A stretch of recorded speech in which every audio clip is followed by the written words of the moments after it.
Hi, I'm Walter Lundy with Regional IT Services, www.regionalitservices.com.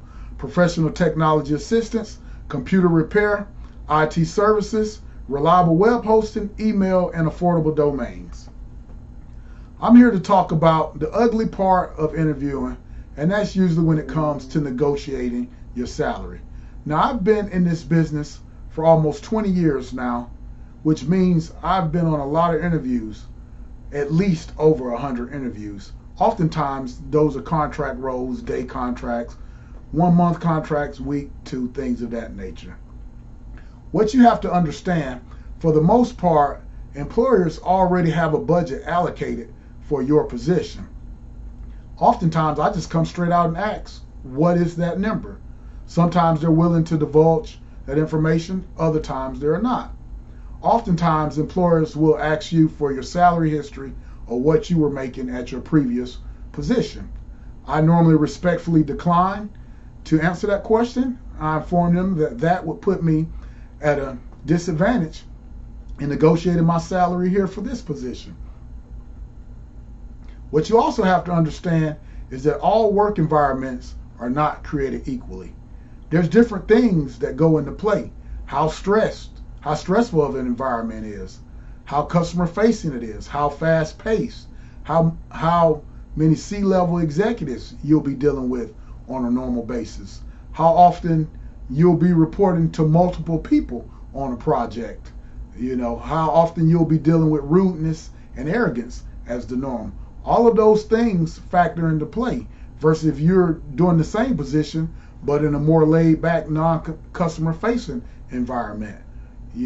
Just because you're good on the technical side, but you're weak on the customer service side, those things come into play when you negotiate your value. If you're strong on the technical skills and you're strong when it comes to customer facing, you should demand more than someone that's just good on the technical side, or someone that's just good on the customer facing side but weak on the technical side.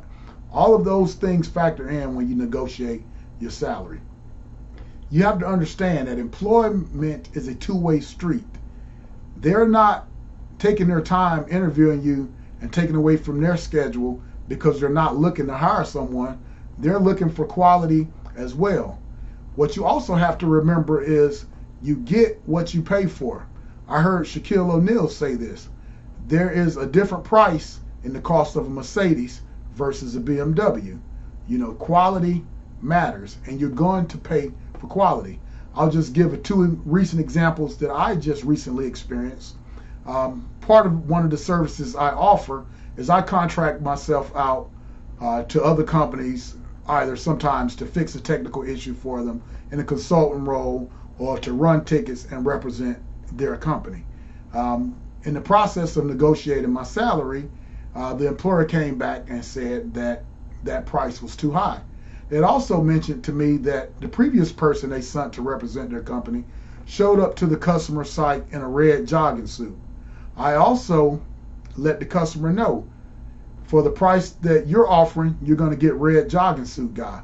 For the price that I'm offering, you're going to get somebody that's going to represent your company in a professional manner and make you look good, as well as get the job taken care of in a quality manner. So you have to understand those things. Recently, I was here on another project, which I contracted myself out through my company. This was in a consultant role to help a company with a recent rollout, help them resolve their issue. During the process of being on that project, I received a call from another company looking to staff someone for that project. They offered me less than half of what I was already billing that customer at, which means that they were probably going to be keeping the other half of what they actually negotiated that contract for. Mind you, I would have to still be the one to interview for the role and show up to work every day, as well as represent their company in a professional manner. Remember, you get what you pay for. Quality costs.